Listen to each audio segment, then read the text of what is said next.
وعلشان احنا متأخرين let's start the next session thoracic oncology. We'll start with our dear friend Professor Hussein Al-Khayyat. He's going to talk about minimally invasive procedures, surgical indications and timing in non-small cell lung cancer. السلام عليكم. شكرا جزيلا استاذ الدكتور احمد النوري مستر شير بيرسونز. بشكر استاذ الدكتور طارق صفوت واستاذ الدكتور جمال ربيع على الدعوه الكريمه. My talk will be about the minimally invasive procedures.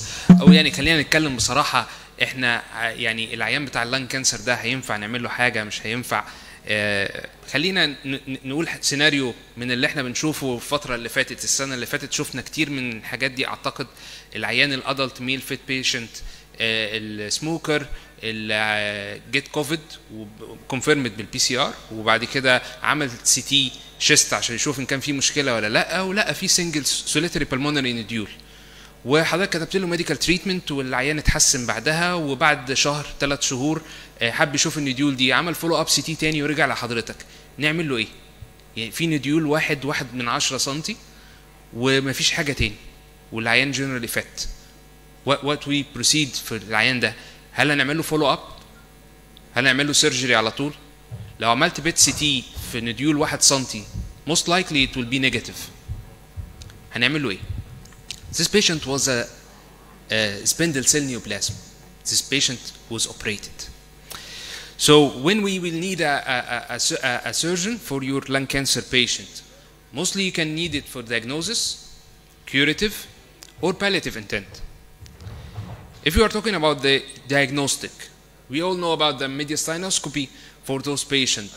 Receding now, the rule of mediastinoscopy if we have an EPUS, but again, if we need an invasive mediastinal staging, this will be our choice. Patient with a pleural effusion, undiagnosed pleural effusion كتير بنشوفهم، والسي تي بيبقى فيه effusion بس مش باين فيه حاجة. Once we did a VATS, we see large nodules and it comes as a malignant. This dramatically exchanged by the medical thoracoscopy if it's possible. لكن ما زال ليه rule. Diagnostic wedge resection if the nodule is unaccessible for a pericutaneous guided image guided biopsy, so we take it as a wedge thoracoscope. Diagnostic VATS is now replacing the old traditional open and see to be scoped first to make sure this patient is resectable or not. And we will skip the curative till the last and we'll take about the palliative, and we have a palliation for malignant pleural effusion in cases by doing a pleurectomy or pleural abrasion.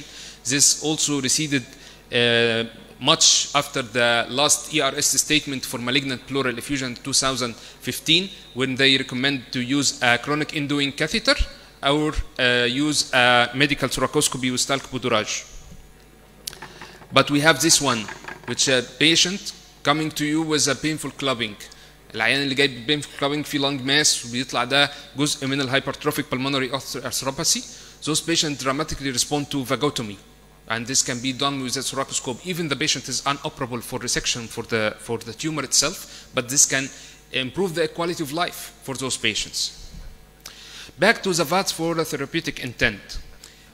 ليه بندور ان احنا نعمل سيرجري اصلا؟ الستيجنج روتين ستيجنج بيعتمد على البروجنوزس وفي نفس الوقت الميثود اوف تريتمنت. So if we have an early stage lung cancer, stage 1, 2, this is always will do a surgery, and surgery will be curative. But if we have a locally advanced tumor, like tumor with a chest wall involvement, tumor with a diaphragmatic involvement, this in some selected patients we can do it, a surgery, and again it's curative plus an adjuvant chemotherapy. And in stage 4 it's almost never we do it. So the cut off for this, why ليه بندور ان احنا نعمل سيرجري في العيانين دول؟ لان فعليا البروجنوزس بتاع العيانين وال 5 year survival improve dramatically if we have a patient in early stage. Even in late stage، يعني لو نتكلم على 3A هنبص نلاقي ان الكلينيكال باثولوجيكال 3A كلينيكال هيبقى 36% ال 5 year survival بحين 41%. الفرق ان الباثولوجيكال he already get a surgery، لكن الكلينيكال هو ده just diagnosed. So the cutoff to do a surgery or non-surgery is to have a complete resection. And this complete resection is guided by, it is anatomically permitted. If we have this tumor, and this tumor is going through the superior pulmonary vein to the left atrium, it will be not operable to do it. And physiologically permitted, if we have a patient with a pulmonary function, with a severely distorted pulmonary function less than like 1.2 liters, less than 50% of the predicted, it will be very difficult to have it post-operatively.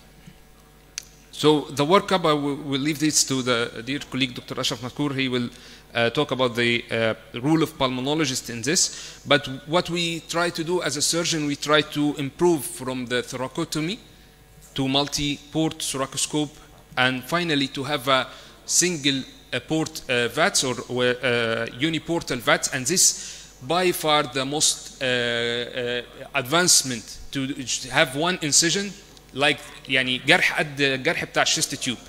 And this incision will only we'll have the camera, as you can see in here in the picture. We put the camera, the instruments, everything from this port, and then we lift the chest tube after, so the patient is like just having one chest tube. Why we are struggling while this? We try to change the winning horse. That thoracotomy was the gold standard at one time. This was in the Netherlands in 1935. But now you can see you can get a good exposure. You can have an educational manner. تقدر توري الناس اللي أصغر وتقدر تعلمهم على شاشة with a big screen, and you have a very good with a very least incision. Community demand. All patients try to have a least invasive but a curative treatment. Either it is a VATS or interventional maneuver. We have a new patient perspective. After we have a COVID, we have a lot of patients who have a really CTs with a nodule, with a mass, and you cannot securing a patient who is having a 1 centimeter nodule to have a thoracotomy. So you have to improve a new modalities. We have also a new challenge. عيانين ما كناش بنشوفهم قبل كده. عيان with a second primary, synchronous primary. This patient is having a left lower lobe poorly differentiated adenocarcinoma and have a well-differentiated adeno on the other side, and the invasive mediastinal staging was negative. This is 2 tumors, not 1. And by the minimally invasive approach in one sitting, we could have a wedge resection from the right side and then transform it to a thoracotomy on the left side. We can't, of course, this is an 8 centimeter tumor. We cannot get it with VATS, but at least we can solve the problem of the patient in one sitting. Patients keep asking about daycare surgery, something very quick, going home very early. The improvement of the technology, machines let you have a 3 centimeter incision with a 58 inch vision. And about the evidence, is this an oncologically sound operation or not? Most of the data so far is a retrospective trials, but we are waiting the next year to have the result of the Violet trial, which is a UK multi-center trial, randomized to see the difference between the thoracoscopic lobectomy and open lobectomy for lung cancer. But the preliminary data is very promising.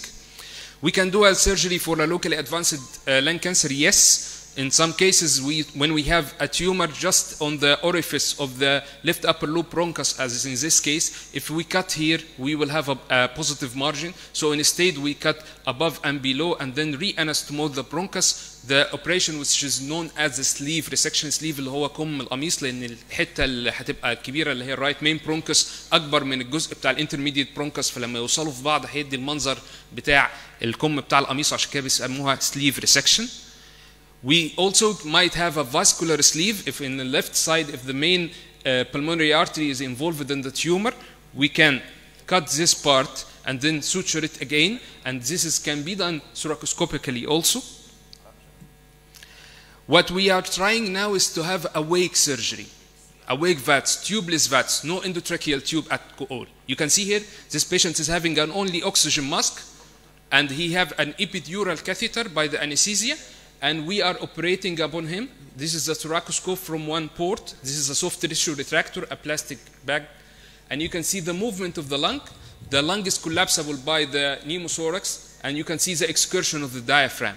And we can operate. This patient can move easily after 30 minutes from the operation. I think this is a very nice result. The next camera that we are also trying is to have a sub-xiphoid uniportal VATS, and here we will have the incision from the xiphoid at the xiphoid.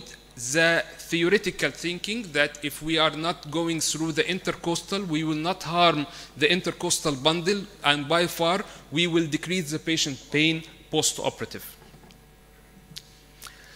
So to conclude, this video is for the patient that we saw in the first of this lecture. And this is the operation. Those surgery can provide for you a diagnosis, palliative and curative treatment for your lung cancer patient or the patient with undetermined pulmonary nodule. The minimally invasive approach, mainly the uniportal thoracoscope, can perform safely in lung cancer patients, especially in early stage. And if we have an early detection, this can help offering a better management solution for your patient, especially that this incision, we perform this operation from this incision. After removing the chest tube, it's only 2 to 3 centimeter incision on the chest of the patient. And I will show you the technicality. I know it's not very important, but we control the vein, bronchus, and the artery, and then we put a retrieval bag. وده عشان لو في تيومر ما يمنع السيدنج of the tumor at the port side. ودايما السؤال ال 3 سم هيطلعوا لوب ازاي؟ فهو هيطلعوه كده. نحط البلوب بعد ما يتفك خالص، وادي الفتحه اللي احنا اشتغلنا منها. والريترايفل باج بتاخد البتاع جنتل فورس. This is the loop، لان بعد الديفليشن اوف ذا لانج بتبقى اللوب صغير، وبالتالي بنقدر نطلعه من الفتحه اللي هي 2 finger prints. And after this, the operation is not finished. We do a systematic nodal dissection, and by this we remove the lymph nodes at the station 7, subcarinal lymph node, and the station 4 and 2, upper and lower paratracheal lymph nodes. So this is a curative, oncologically sound operation from a very limited incision. Thank you so much.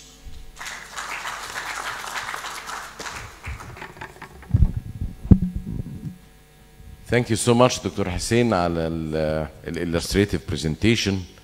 كالعادة يعني فيديوهات رائعة بجد والله، شغل جميل. تسلم الدكتور حسين. And now I'm gonna introduce my friend from Serbia, Dr. Popovic, University Hospital for Pulmonology, Belgrade. And he's gonna talk about the challenges in lung cancer diagnostics in era of molecular and immunotherapy. Dr. Popovic is working around 4,000 bronchoscopy per year. That's right, Dr. Popovic? 4,000? Between 4,000 and 4,500 bronchoscopies per year. Around 4,000 bronchoscopy per year? In my clinic.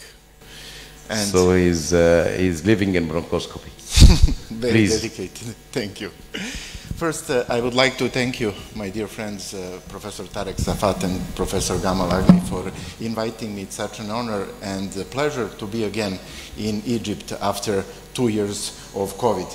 I hope this tradition of non-COVID meetings will continue. I'm going to speak about challenges in lung cancer diagnostics. Now, tissue is the issue now more than ever.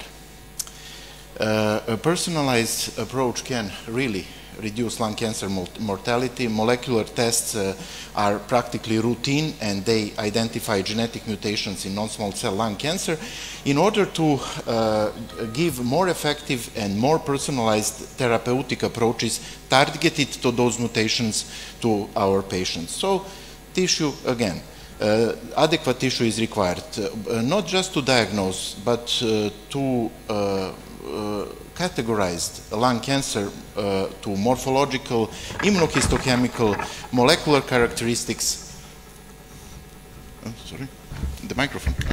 Maybe a little like this. Okay, thank you. and molecular characteristics, and there is a problem now, it was always a problem with pathologists. You know, they call our bronchoscopic samples small specimens. Well, there are no small specimens. They are adequate or inadequate. They are diagnostic or non-diagnostics, and now the third category is adequate versus inadequate for molecular analysis. So we need to use as minimally invasive technique as possible, to use all the advances of bronchoscopies and other minimally invasive techniques, but our instruments are not getting bigger and our samples are not getting bigger. Our samples are actually getting smaller and smaller every time. So this is normal forceps we use for flexible bronchoscopy. The sample cannot be really larger than 2 millimeters.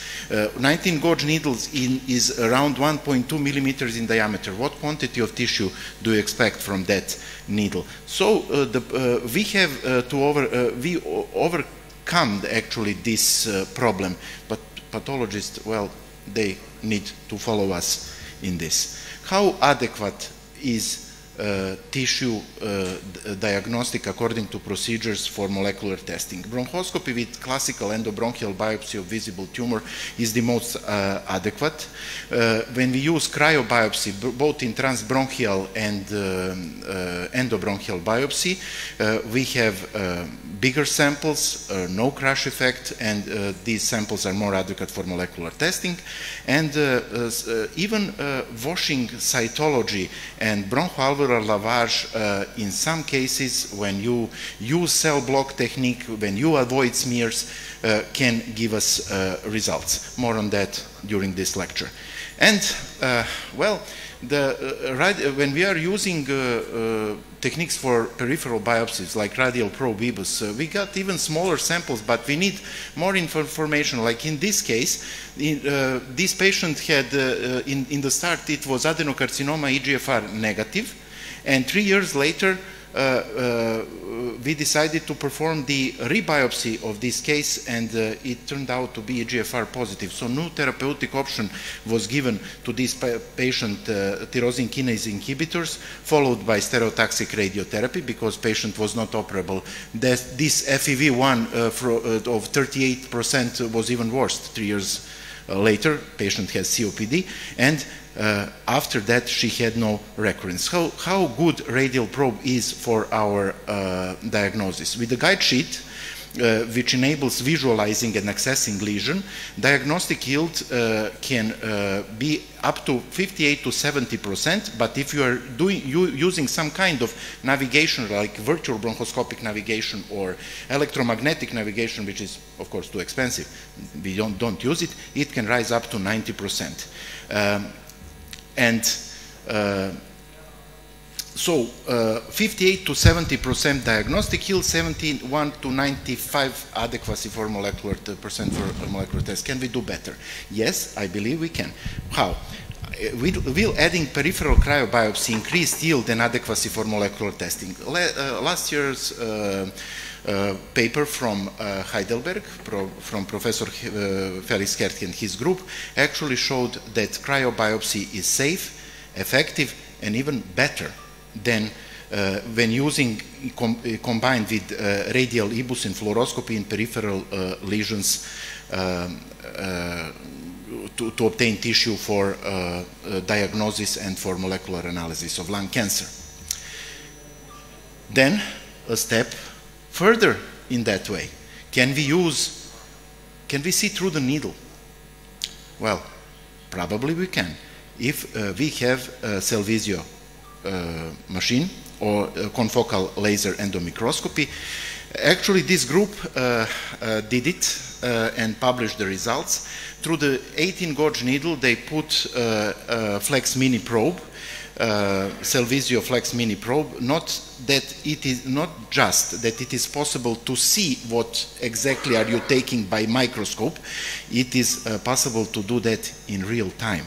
So this technique is promising, and correlation between cytological imaging and between Cellvizio imaging and cytological puncture was in 95%. So it should be probably incorporated in some new techniques like robotic bronchoscopy. Convex probe EBUS TBNA, well, we all know it's a good staging and diagnostic tool, not that we can just obtain diagnosis and staging during one procedure. We can also biopsy everything which is, or nearly everything which has contact with bronchial wall.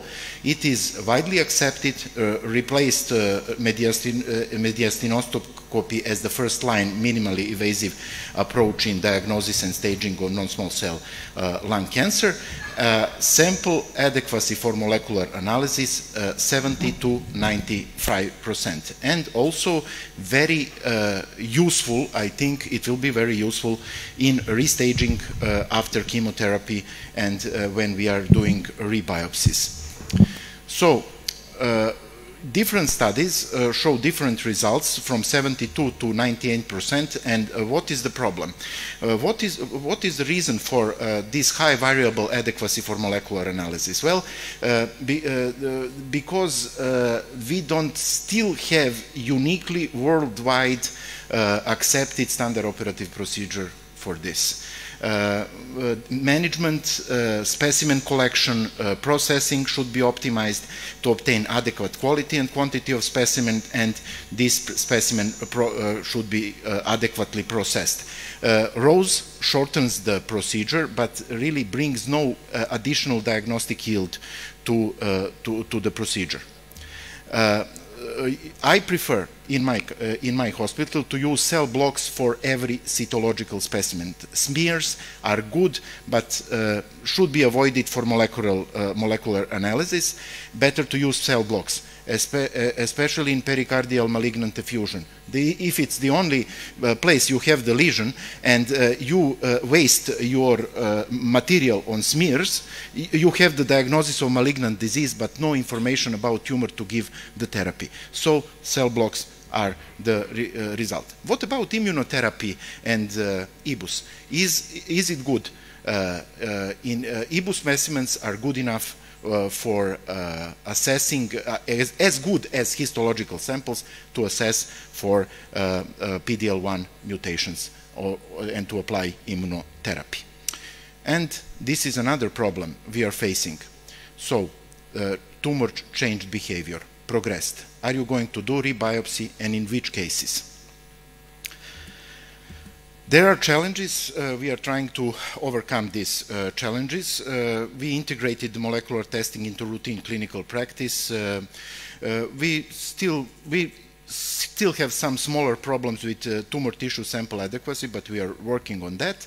But the problem is on the right side. Actually, patients are not willing to undergo rebiopsy at disease progression. Well, that is misinformation. Most of the patients are actually willing to undergo rebiopsy, but the doctors won't tell them to do that.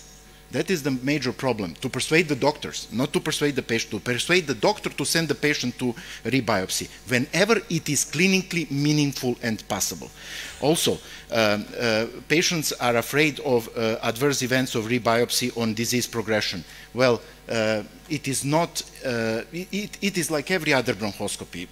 The incidence of these negative adverse events is like as in other diagnostic bronchoscopy, and maybe there is insufficient tissue quantity and quality for therapy decision only in 14% of the patient, only in 14%. So, is the sample at rebiopsy adequate for molecular testing? This study shows absolutely yes. And what about rebiopsy and immunotherapy? Well, uncharted territory yet. In this study, published last year, 52 patients had progressive disease and 37 of them had rebiopsy performed. Analysis was possible in 92% of rebiopsied patients, and this is very interesting. As you can see, actually in 32% of these cases it led to therapy change. So rebiopsy and immunotherapy, yes, absolutely. Okay, someone will say, no problem, there is non-invasive procedure, why should we use rebiopsy? There is circulating tumor DNA, there is liquid biopsy. Well, in 30% of cases, as we all know, there are some reasons that liquid biopsy doesn't work, either from biological or assay-related factors, or because the tumor is like that, doesn't shed DNA, poor tumor cellularity, tumor heterogeneity, and in 30% of cases with negative ctDNA test, we have, whenever it's clinically possible, to do the tissue biopsy. And it is in practically all guidelines we are referring to this ESMO NCCN clinical guidelines. But there is an other view of liquid biopsy. Why should we limit the possibilities of liquid biopsy to only one liquid, blood? Why shouldn't we do liquid biopsy in malignant pleural effusion?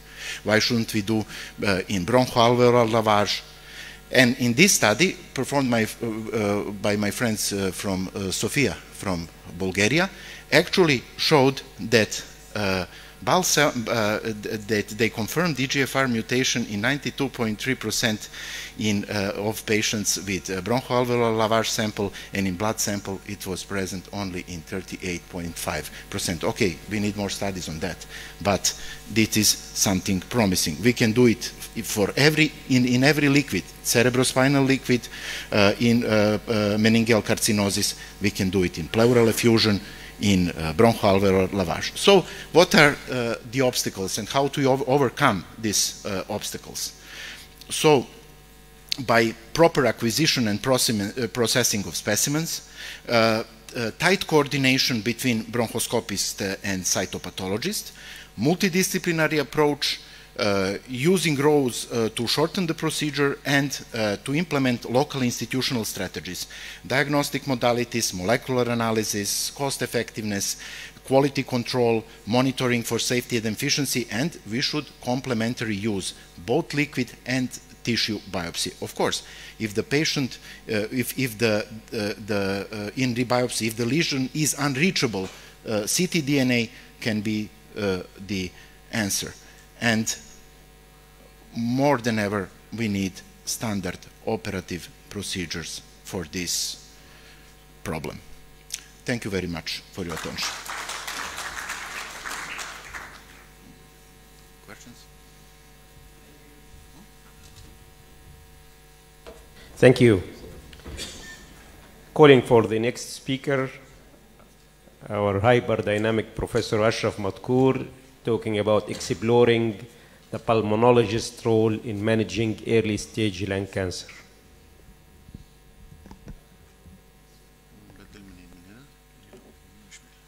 بسم الله الرحمن الرحيم. شكرا دكتور احمد، دكتور عماد، وطبعا بشكر دكتور جمال ربيع استاذي، دكتور طارق صافا، دكتور عادل خطاب، وجميع زملائي في الجمعيه.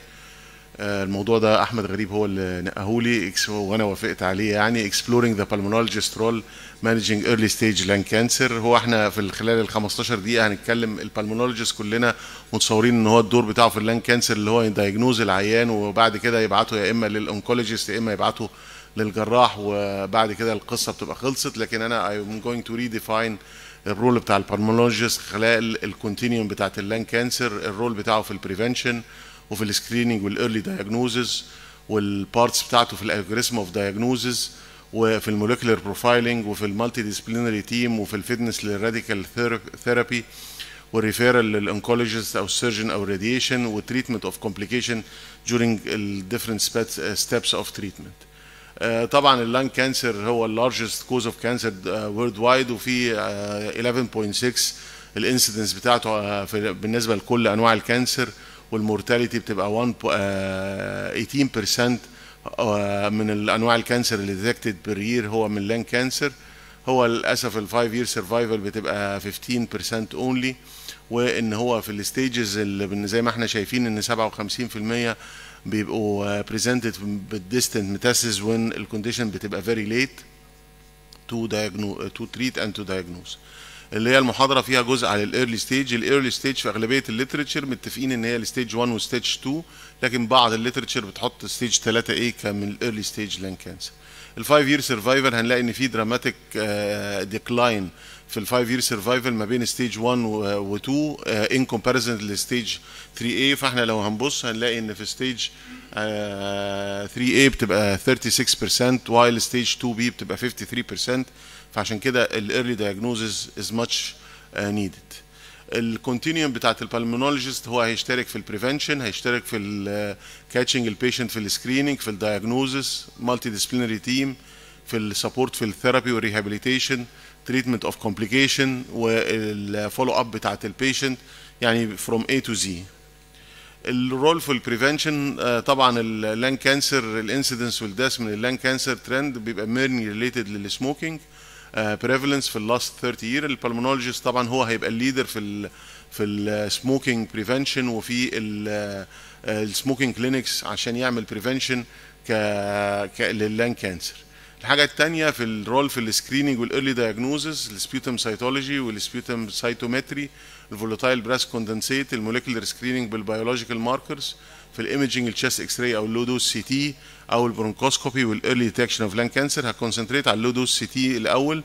احنا عارفين ان في الناشونال لانج كانسر سكريننج ترايل اللي في اليونايتد ستيتس حصل ريدكشن في اللانج كانسر مورتاليتي مع اللو دوز سي تي كومبيرد للراديولوجي. هنلاقي ان ال 20% ريدكشن، احنا لو بنشوف تحت هنا اهوت في 20% ريدكشن في الاوفرول مورتاليتي من الناس اللي خدت اللو دوز سي تي ان كومباريزن للراديولوجي العادي، ده في ال 20%، وفي 6% من اللان كانسر ان سبيسيفيك مش التوتال مورتاليتي. وان كل corresponding number needed to screen to prevent one death after 1 year screening of 320، يعني كل 320 عيان لان كانسر هنعمل لهم سكريننج هن prevent one from dying. فإت ورث ان احنا نعمل السكريننج بروجرام ده ورث. عشان كده كل الاورجنايزيشن اللي موجوده بتريكومند السكريننج في الهاي ريسك جروب بين 55 ل 80، والتوباكو سموكينج اللي هم اكس سموكر او كارنت سموكر، وكمان ان انت تو انكلود السكريننج للسب جروبس والريفاين ديول مانجمنت. ده مهم كمان يخش البايو ماركرز في القصه دي عشان تعمل بيتر كاركترايزيشن بتاعت السكريننج جروب. الحاجه المهمه بالنسبه لنا كبالمونولوجيست اللي هو البرونكوسكوبيك ايرلي ديتكشن اوف لان كانسر والسنترال اير واي.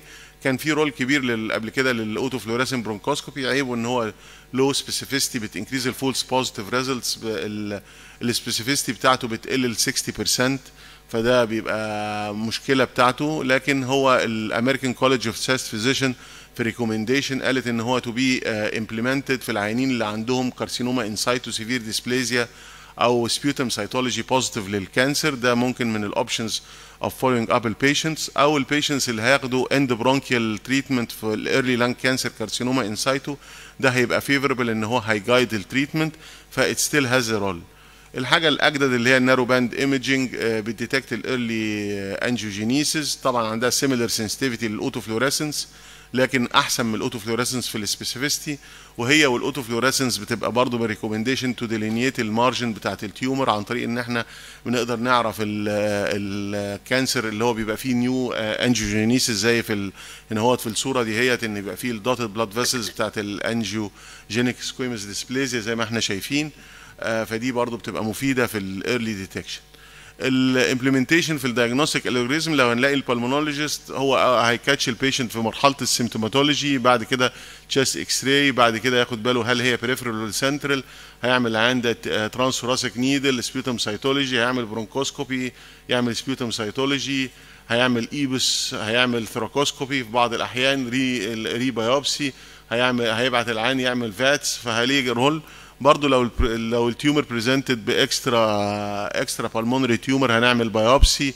ممكن نعمل برضه الورك اب بتاعت البلورال بروسيدير، يعمل اللي هو السوليتري بالمونري ديول برضه بيتشير لو العام بريزنتد بكومبليكيشن. كل ده هيبقى في الدايجنوستيك الجوريزم البالمونولوجيست. السوليتري بالمونري ديول زي ما الدكتور حسين اتكلم، هم يعني شايفها من السيرجيكال بوينت اوف فيو. احنا ممكن في مراحل قبل كده البالمونولوجيست تشير، يا اما بنبعت العيان للترانس ثوراسيك نيدل بايوبسي. الدايجنوستيك يلد بتاعها الحقيقي عالي 90%، لكن في ده نيموثوركس 25%، 15% بيريكواير الشيست تيوب. البرونكوسكوبيك تكنيكس للبريفرال لان كانسر السوليتري بالمونري ديول المين كل الميثود 70% نيموثوركس اقل. من الاوبشنز اللي موجوده عندنا الفيرتشوال برونكوسكوبيك، والحقيقه احنا دخلناه قريب في الدمرداش، هنبتدي نشتغل عليه ريسيرش اللي هو اللانج بوينت، ده برضه هيبتدي يبقى نقطه مهمه بعد كده في السوليتري بالمونري ديول. عندنا الالكترومagnetic نافيجيشن، عندنا الراديال بروب ايبس، في الالترا ثين برونكوسكوب برضه من الاوبشنز، كل واحد والدياجنوستيك ييلد، لكن المين بتاعهم كله 70%. في بعض الاحيان العيان بيبقى انفيزيمتس، بتبقى صعب ان انت تاخد له ترانس ثوراسيك. في بعض الاحيان العيان البري اسسمنت بتاعته سيرجيكلي ما بيبقاش انه عاوز يخش السيرجري، او السيرجيكلي بالانستيزيا مش ادكت، فممكن الرول بتاعت الفيرتشوال برونكوسكوبي او الجايدد برونكوسكوبيك ثيرابي يبقى اوف فاليو في المرحله دي هي. والجايد لاينز برضو بتاعت الامريكان كولج على اللان كانسر برضو بتريكومند لو انت عندك اكسبيرينس ان انت تبتدي بيهم، سواء البريفرال راديال ايبس او الالكترومagnetic نافيجيشن. ممكن طبعا، وده الرول اللي معروف بالنسبه لنا، لو عندك اكزوفيتيك تيومر هتقدر تشخصه بيلد 88%. عملت الكرايو بايوبسي بالاند برونكال كرايو بايوبسي 97%. بالبيري برونكال 55، لو ضفت الايبس 94% في البيري برونكال ليجنز. ممكن برضه نشوف ان احنا ممكن خلال البيوبسي دهيت ان احنا نبتدي ناخد البيوبسي من الايبس. والجايد لاينز كلها بتريكومند العيانين البريزنتد باكزوفيتيك او بيري برونكال تيومرز ان انت تبتدي معاهم الدياجنوستيك بروسيدر بالبرونكوسكوبي وبالادفانسد تكنيك. الستيجنج والريستيجنج ده الايشو، هي لازم تكون مالتي ديسبلينري، لازم يبقى في انتجريشن ما بين البالمونولوجيست والثوراسيك سيرجن والراديولوجيست وفيري امبورتنت الباثولوجيست، عشان نقدر تانتجريت كل الميثودز اوف ستيجنج. نبتدي بالليس انفيزيف للمور انفيزيف. طبعا مهم ان احنا نستيج البيشنت قبل ما نعمل له ريفيرال للفيرذر ستيب. وهنا الرول بتاعت الكونفكس ايبس مهم جدا لو بنقارنه ما بين الميدياستاينوسكوبي والايبس والايوس ايبس مع بعض. الاكسسبل ليمف نودز في حاجات كتيره الايبس بيقدر يجيبها، ولو دخلنا الايبس بروب جوه الاسوفيجس هنقدر نجيب ليمف نودز ثانيه، فاحنا ممكن نعمل حاجه اللي ما يسمى لها اسمها الميديكال ميدياستاينوسكوبي. لو هنقارن الدياجنوستيك ييلد بتاعت الايبس كومبايند مع الايوس عن طريق الايبس المنظار الايبس، هنوصل دياجنوستيك ييلد 91%. يعني هنبقى احسن حتى من الميديا ستاينوسكوبي اللي هو قعد سنين يبقى الجولد ستاندرد، فده دلوقتي ما بقاش الجولد ستاندرد، هو ممكن يبقى سكند لاين لو فيلد البروسيدرز ديت. والايبس تي بي ان اي انيشال بروسيدر بيقلل التايم في التريتمنت ديسيجن، وده يمكن لاحظناه بعد ما دخلنا برضو عندنا في عين شمس الايبس تي بي ان اي وابتدينا نشتغل حالات كتيره. الحقيقه بيحسن جدا الييلد وبيسرع البروسيس. الموليكولر بروفايلنج زي ما بروفيسور بوفوفيتش اتكلم على الموليكولر بروفايلنج، احنا عارفين ان 40% من اللان كانسر ما بنقدرش نشخصهم بالمورفولوجي، بنحتاج ان احنا نعمل اميونو هيستوكيمستري في بعض الاحيان، فلازم البالمونولوجيست يبقى اوير بالتكنيكس ديت، لان في بعض البالمونولوجيست نوت اوير لغايه دلوقتي. مهم جدا ان انت تعمل موليكولر بروفايلنج سبيشالي الادينوكارسينوما، الكيراس والاي جي اف ار والالك والروز والحاجات التانية. طبعا دي مور اكتر في الادينو اكتر من السكويمس لسه لغايه دلوقتي. مهم جدا ان انت الاول بتحاول تعمل المورفولوجيكال وبعد كده الاميونوهيستوكيمستري، وبعد كده هو بتعمل الاي جي اف ار والالك والروز والبي دي ال في الستيج 4. لو ما كانش فيه دايجنوستيك ييلد بتعمل بقى اللي هي النكست جنريشن سيكونسنج. دلوقتي ممكن تعمل البانل بس هي مكلفه. في بعض الاحيان بنلجا للسكويمس سيل كارسينوما ان احنا نعمل لها نفس الحاجات لو كان سمول بايوبسي او ميكسد هيستولوجي او العين نيفر او لايت سموكر. ومفروض ان الباثولوجي ريبورت من 2015 يكود انكلود ان احنا مش المورفولوجي ولا الاميون هيستوكيمستري، برضه الموليكولر بروفايلنج، فالمفروض يبقى فيه اوتوماتيك موليكولر بروفايلنج ان احنا خلال ما نبعت للعيانين بتاعتنا يبقى فيه موليكولر بروفايلنج. البالمونولوجيست هو بارتنر في المالتي ديسبلينري تيم، لان ما فيش واحد بيقدر يعالج لوحده، لازم يبقى فيه انتجريشن، لان في كومبلكسيتي وفي في الدايجنوز والتريتمنت وفي ديفرنت سبيشاليتيز لازم تخش، فلازم يبقى فيه انتجريشن ما بين كل السيركل دي هي تبقى موجوده عشان تو انتجريت، وان الجيت كيبر بتاع كل المجموعه دي هو البالمونولوجيست، هو اللي هيقدر يعمل جيت كيبنج لكل الناس التانية، فلازم ياخد الرول بتاعه في وسط التيم. طبعا في رول في المالتي ديسبلينري ما هيستفاد منها البيشنت والكلينيشن والكوميونتي، انا مش هخش في التفاصيل بتاعتها، وده ريكومندد يمكن من 2003 وده لغايه دلوقتي، وفي الابديت حتى في 2013 بالامريكان كولج اوف تشيست فيزيشن ان لازم يبقى في مالتي ديسبلينري تيم. احنا عندنا برضو عياده في عين شمس، عملت قبل كده مع الدكتور احمد النوري وهشام الغزالي، عملنا برضو مالتي ديسبلينري لان كانسر كلينيك، وبعد كده بقت مطبقه عندنا في الدمرداش الحمد لله. عشان كده ان هي النيو كونسبت ان الواحد هيعالج المرض لوحده ما بقاش، لازم يبقى في مالتي ديسبلينري تيم في كل السبيشاليتيز وفي كل السب سبيشاليتيز. برضو في خلال الراديكال ثيرابي سيرجري بعد السيرجري او كيمو راديو ثيرابي، ان احنا بنعمل لهم ايفالويشن سواء قبل ما يبتدي الكيمو او قبل ما يروح السيرجري.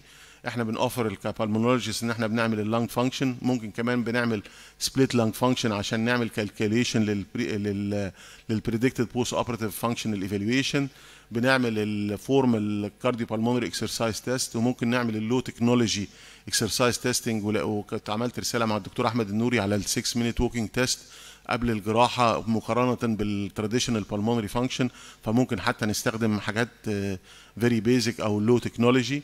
البري اوبراتيف مانجمنت اوف البيشنت، الريسك ريدكشن استراتيجيز، العيان السي او بي دي قبل ما يخش الجراحه بحضره، او بعد الجراحه بنتعاون مع الجراحين، او حتى مع اثناء الكومبليكيشن مع الكيمو والراديو ثيرابي، دي حاجه مهمه.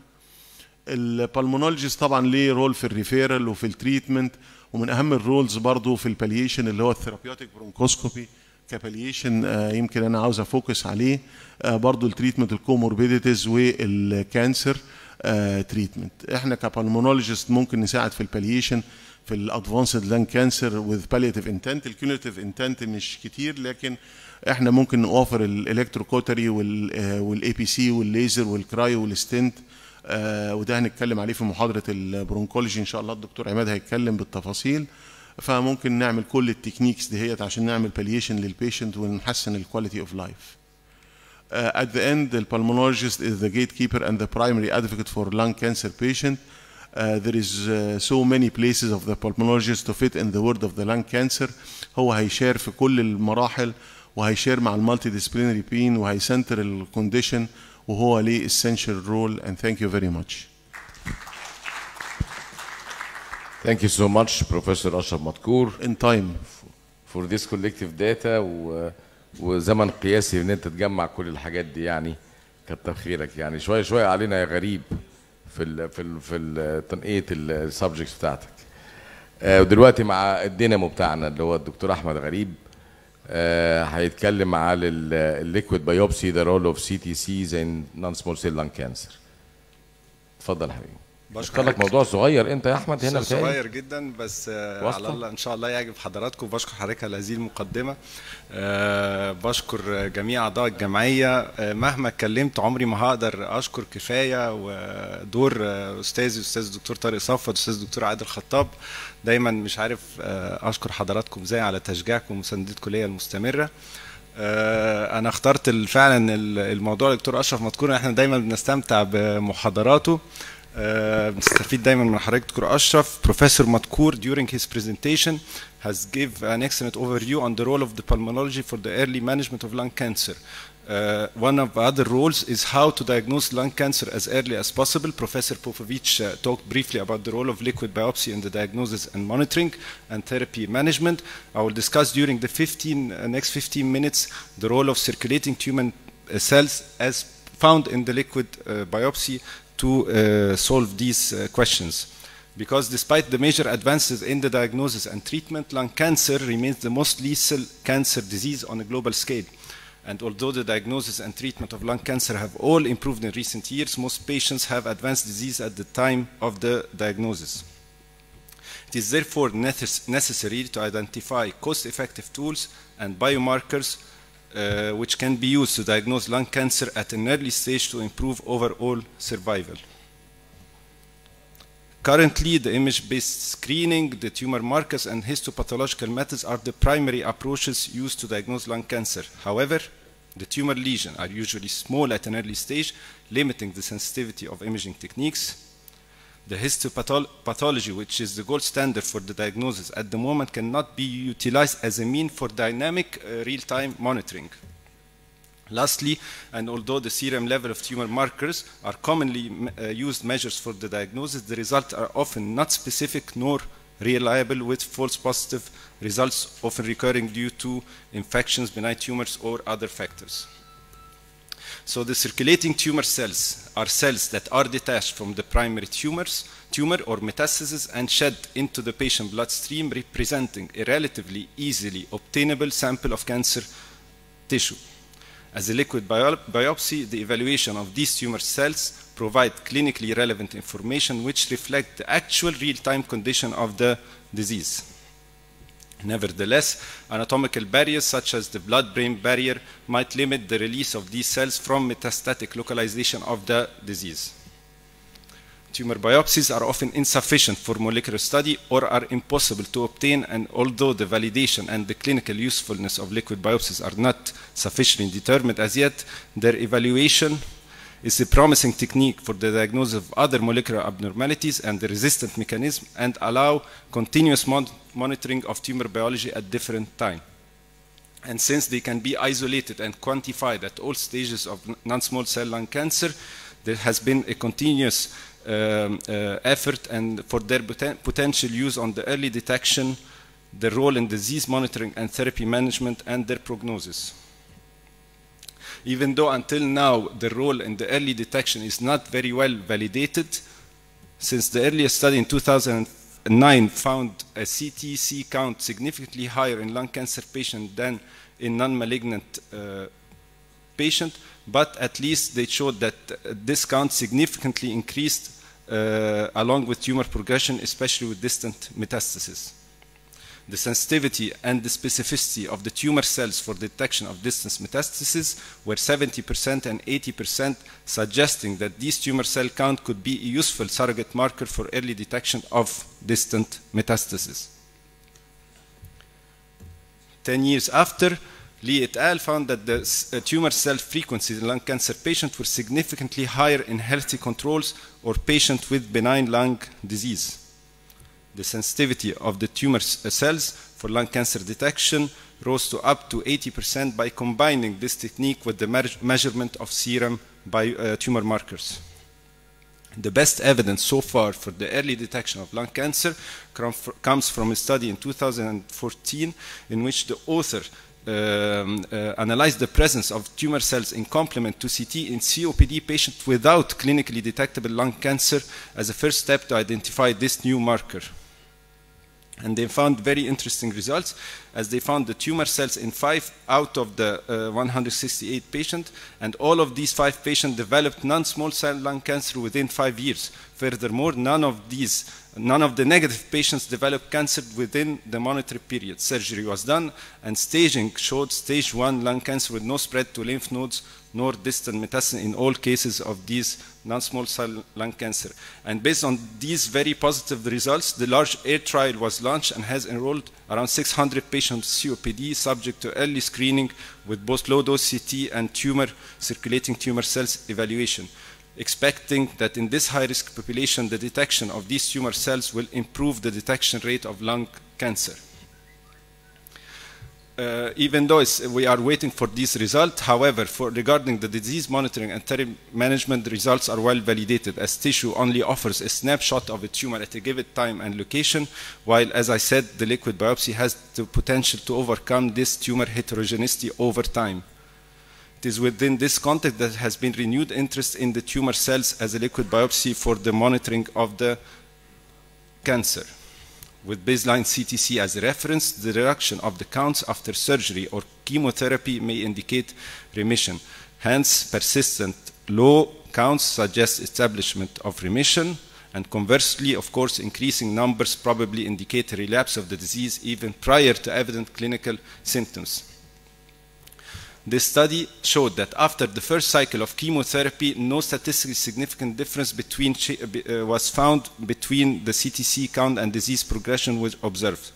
However, this correlation became statistically significant after 2 courses of chemotherapy. It is very important to mention the era of personalized medicine. As Dr. Matkour mentioned, the must-test genes like the EGFR, ALK, and the ROS1 genes that now are the main target therapies for lung cancer to optimize the treatment outcomes. In this study, the serial analysis of tumor cell in 4 EGFR mutant patients revealed a significant decrease in the number of tumor cells with an improved radiological response within 1 week after the initiation of treatment with tyrosine kinase inhibitor.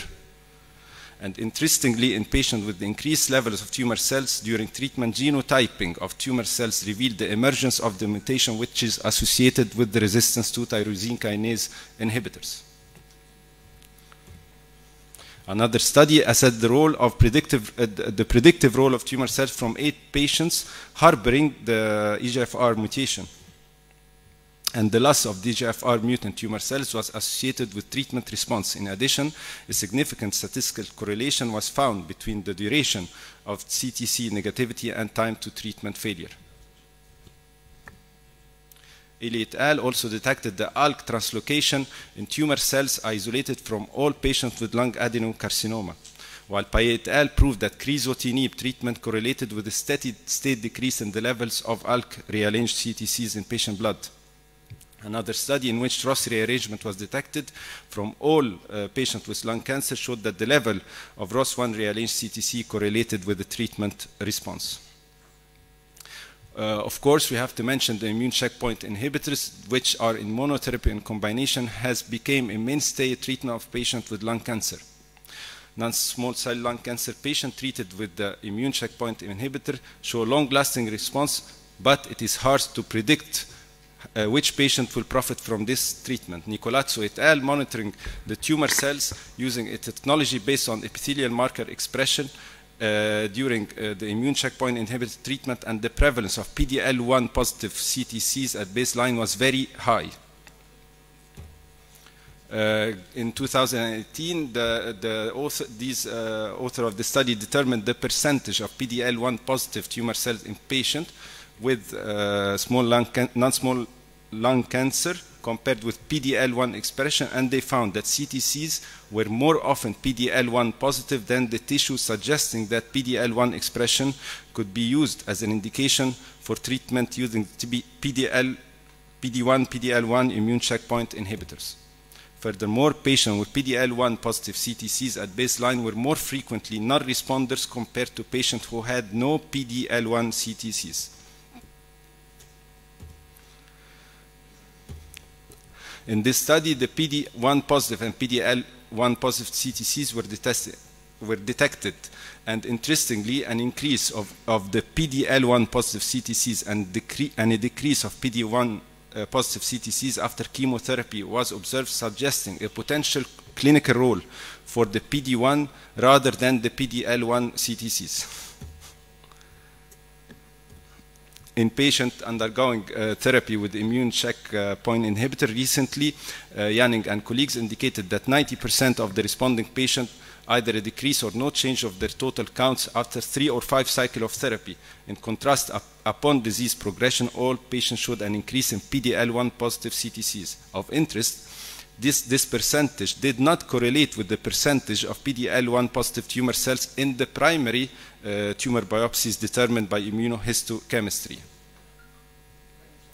As I showed regarding the disease monitoring and therapy management, also tumor cells play an important role for prognosis, as in this meta-analysis of 20 studies, pooled analysis showed that CTCs were associated with lymph node metastasis and tumor stage, which means that they are significantly associated with shorter overall survival and progression-free survival. Krebs et al. Divided patients into favorable and unfavorable groups according to their counts of CTCs, and patients in the favorable group had better progression-free survival and overall survival than patients in the unfavorable group. A similar study in 2016 has shown that CTC count A high one before chemotherapy was a strong and independent predictor of worse progression-free survival.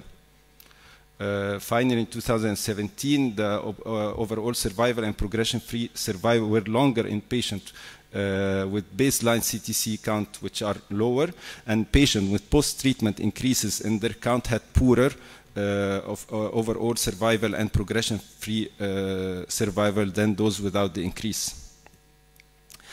Finally, Taming et al. In 2019 studied patients who were on PD-L1 inhibitors. The majority of these patients received second or third line treatment with nivolumab monotherapy, and the presence of the CTCs both at baseline and after 4 weeks of treatment was an independent predictive factor for a lack of durable response and was associated with worse progression-free and overall survival. My conclusion: the circulating tumor cells can be used in non-small lung cancer screening, real-time long-term disease monitoring, and even in therapy guidance. They represent relatively easily obtainable sample of the tumor describing its actual state, and their evaluation can be repeated many times during the treatment. To translate the tumor cells analysis in the clinic, standardized technique, hoping in Serbia, standardized technique for CTC isolation and characterization for their validation on larger cohorts of patients are definitely needed. Tissue biopsy will remain the gold standard to assess the exact stage and the pathological diagnosis of lung cancer using cytomorphological and immunohistochemistry assay. Thank you.